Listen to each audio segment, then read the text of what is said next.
Well, good morning, guys. It is surprisingly a cool 66, 67 degrees here in the National Forest, Southeast Texas.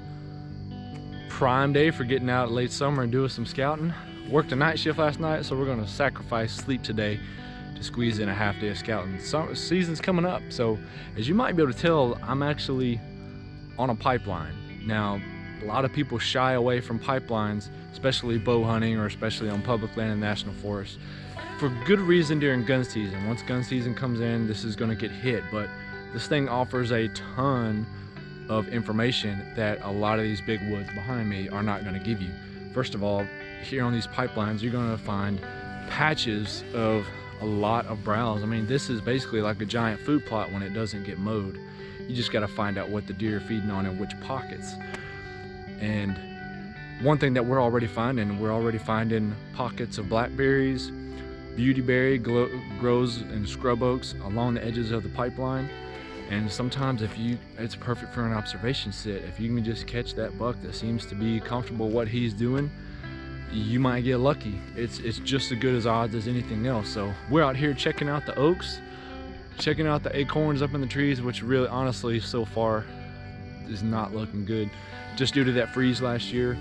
But we're also out here looking for tracks. It's not the best day to come out to do that. It hasn't rained in a little while, but one thing that I like to find is a track, because to find a legal buck, at least a track can tell you if there's one in the area. Not just an old sign means he could be dead, but if he's got a hoof on the ground, he's out here somewhere.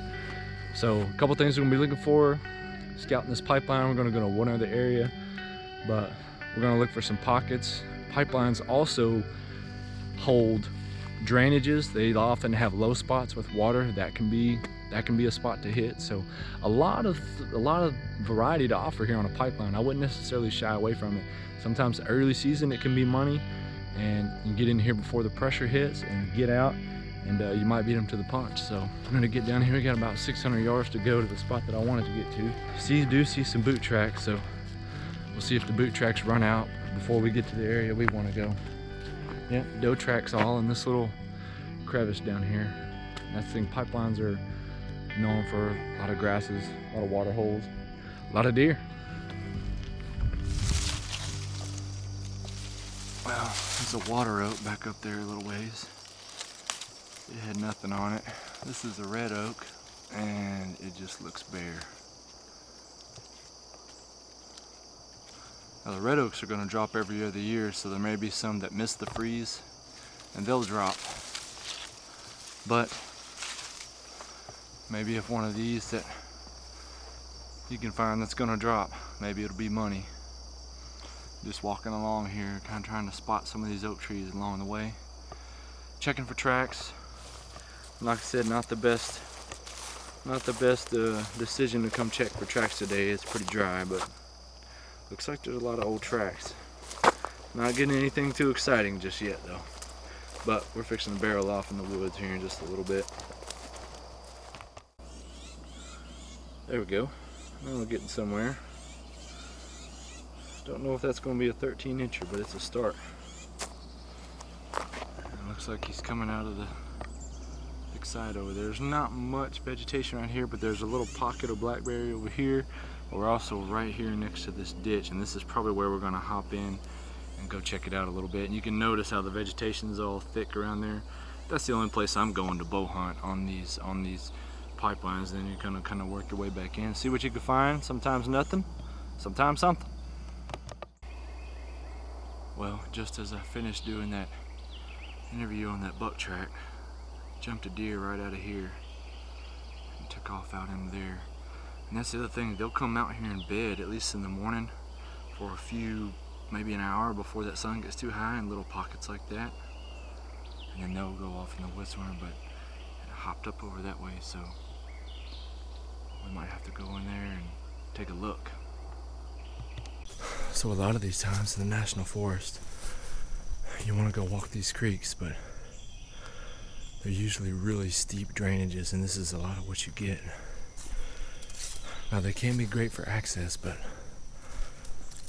because anytime you walk up top, it's just going to be super hard to not to spook everything, so a lot of times these creeks and drainages are your best access option.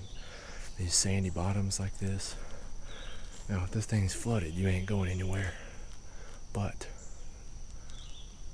this can be the ticket, but a lot of times it looks just like this. It's so steep, you're not really hunting a creek bottom. This is usually just a heavy floodplain ditch. It's a giant white oak right there though. And usually you can find a big track in here and maybe at least know you're close. But for the time being, we'll just see if we can spook something up, find some tracks, find some big trees, something. But I like this access so far. You usually gotta crawl under a few logs, but it's alright. Little sand in the face never hurt.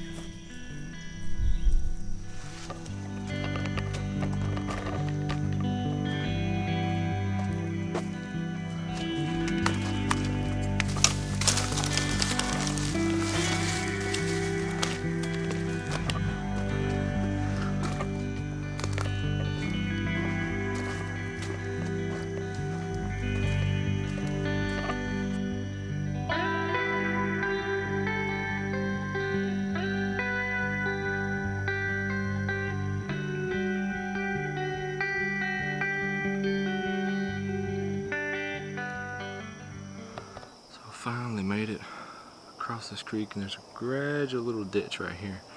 Meets up with that little point, takes off through there, walk that trail out. There's a couple little tracks right here. There's another little ridge that goes out here. There's a big deadfall over there. It seems like there's a trail coming from this way. Seemed like a pretty decent spot, maybe just for a camera or something. And bam!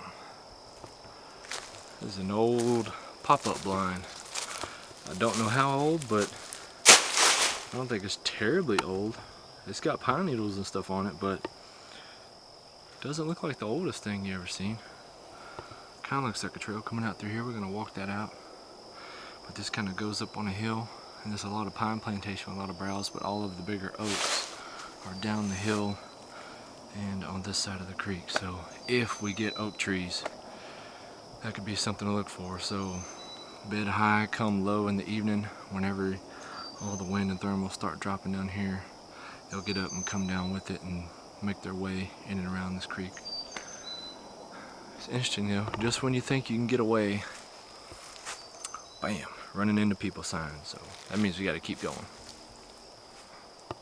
So we walked this whole creek out, kept going until we got to where it flattened out a little bit, where the deer would more than likely cross more. There's a ton of beautyberry right in here. Popped up here, there's several places where the deer can cross, and right here there's a giant rub that's been hit probably 3 or 4 times over the last couple of years on both sides. And there's a little crossing right over there, and there's a trail that I'm headed down right here. Several oak trees back there. It's just kind of, there's a cluster back there. Right here it's just kind of scattered, but we're gonna walk this trail out and see if we can get into some more sign. There's a lot of deadfall in here. Haven't jumped anything, but the sign is starting to pick up right here. So this is the only sign that we've run into so far, and we're back here. But it's starting to look like something anyway. Another little rub right here. Well, we made it about as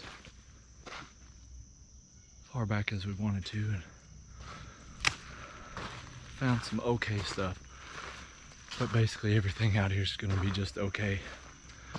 Honestly, that's why the best scouting happens in season. And honestly, you put the most stock in scrapes, which are super hard to see right now, and you gotta, unless you got a buck that's laying one down early, which I have not seen. So it's usually what I'm trying to do. I'm trying to find that aggressive buck that's laying down early sign, trying to get on something early season and get some prospects. But as usual, it proves more difficult than you would like. That looks like we got some tractor company up ahead.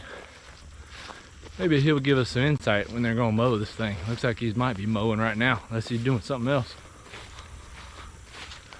Maybe we'll stop and talk to him. Looks like he's dragging around a disc. He's dragging around a disc.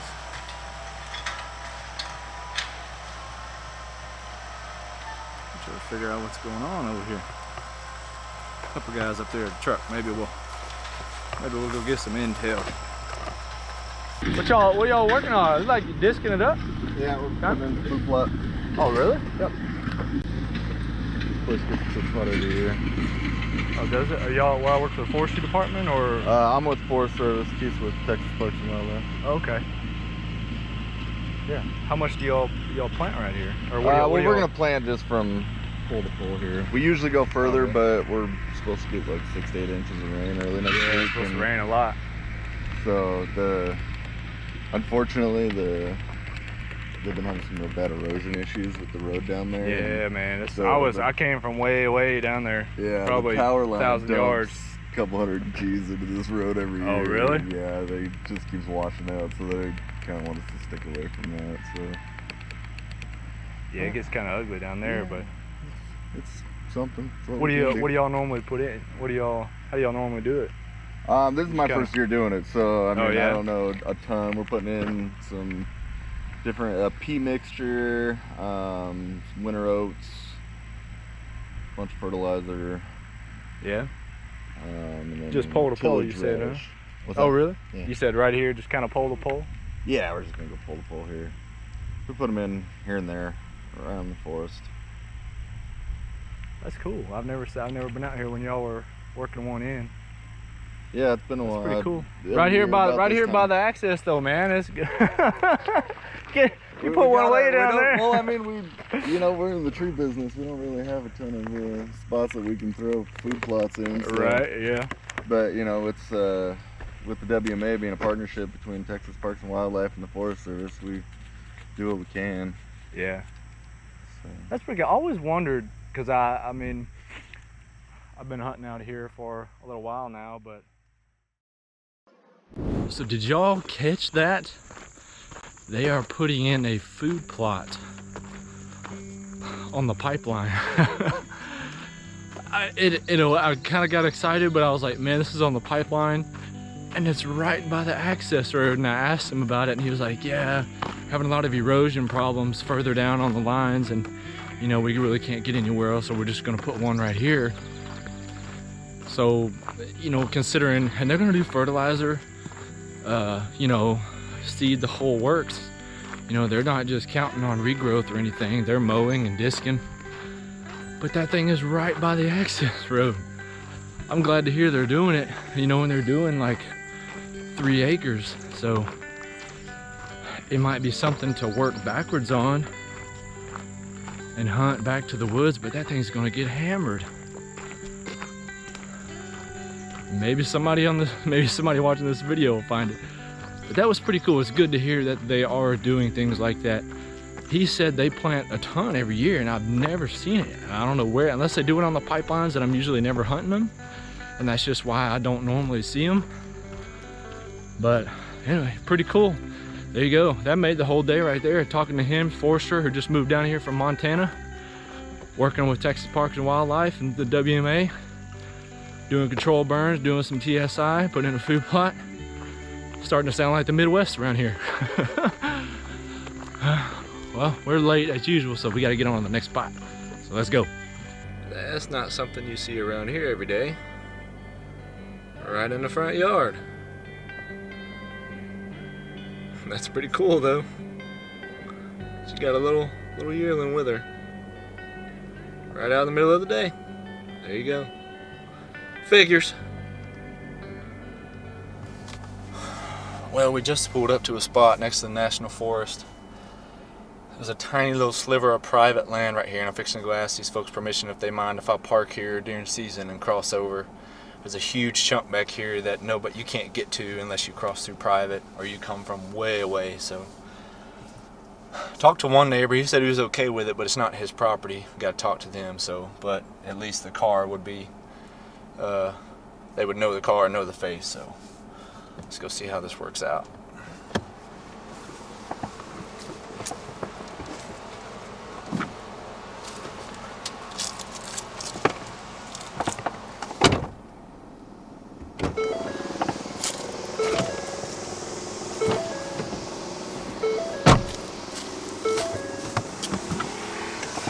Well, that worked.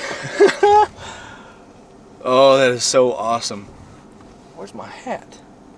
He actually said there's been hunters in the past that have done this, so I'm not sure who you are, but I'm gonna give you some company. Where is my stuff? Oh, there we go. But let's get some boots on and go check this thing out. Super nice people, man. I'm gonna leave them my card with my car information and my personal information, so they know my face and my car. So sweet. So I'm back here where I got permission to cross over into the national forest off of private property. Super nice of that gentleman to do that. So I had a couple of spots marked out here where it looked like it's kind of a high point, maybe a little oak patch, I'm not sure. I'm actually on a hiking trail right now. Not sure how often this gets beat, but I did see some bike tracks way up towards the front, but not that far back here. So it's a pretty cool spot, pretty unique. It's real thick back in here though. You can tell they haven't cut or select burned this in a while. Let me get up here and get to this point and see if there's anything there. Well, here's an old ladder stand right here off the trail, about 15 yards. Looks like there's an old bucket there. But if he was killing deer here, seeing something, gotta mean something good, right? There's some flagging tape. Looks pretty old. Guess we're gonna find out. So I was walking along the main trail, which runs behind me, kind of shoulder to shoulder here like this. I kind of had to start cutting towards the car anyway, but there's kind of a rise. It goes up a hill back here. And the trail kind of parallels it, goes around it. So I started looking for trails coming off that hill down here, and there's private property way out there with some pasture. And I saw one trail coming off that hill, so I made a hard right and just started walking down the trail. It's almost back towards the car anyway. And I got 15 yards off the trail, and I run into this.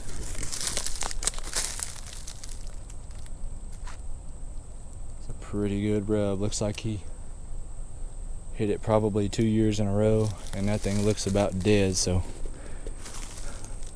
we're gonna keep walking around the head of this creek. And the other spots I also like to look for is follow out the tips of creeks where they kind of peter out. Because out here, these creeks and are like more like steep ditches, and right where they peter out, deer walk around the ends of them. That's where you can, at least a good spot for a camera. So that's what we're gonna go try to do.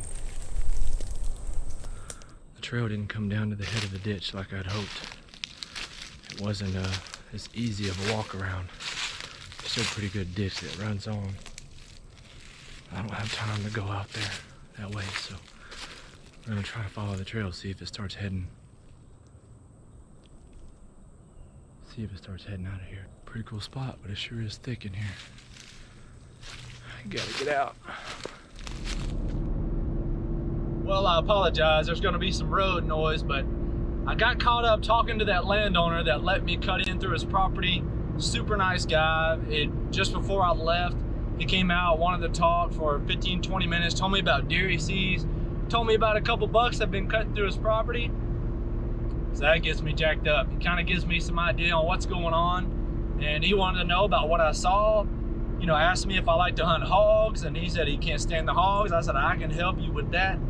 And he was just super nice. He's like, man, you know, we're happy to have you. Don't worry about it. You know, watch over your vehicle. I left him my card. But it was fine. Before I went up there, I took my camo coveralls off, and I had my Disney dad shirt on. You know, sometimes you don't want to be too intimidating when approaching people and talking about hunting and different things like that. And, you know, I tell them that I'm just a bow hunter and things like that. Don't want to alarm them too much. And it worked out great. But a couple of little tips there, just, you know, and ask both neighbors on each side of the street. Even though one didn't own the property, I asked him if it was okay, you know, as far as my vehicle, letting him know my name, what the vehicle type was, and all that good stuff. So today we hit that pipeline, got some good intel out there, jumped a deer, saw some tracks, got one camera hung. We hung 2 cameras in this new spot from where we're accessing through that gentleman's property. Pipeline, hunt the vegetation, hunt the thick pockets, look for berries, look for real tall blue stem, that thick stuff. Hunt the low areas where either the creek comes through or there's natural erosion and drainage that holds water. Deer will cross those to get across the pipeline, or use it for observation. Go take a sit, you can see 500 yards, something pops out right at dark, and you can go in there and make a move on it with your bow, or you got an idea of, you know, when rifle season comes around. So all in all, awesome day. Talked with the foresters, met some nice people, saw some deer, got some cameras hung up. That's a win-win. Appreciate you guys watching. Got maybe one more scout in before the schedule's getting busy, and once we get out and get everything rolling, hope you guys are doing well. We'll see you on the next one.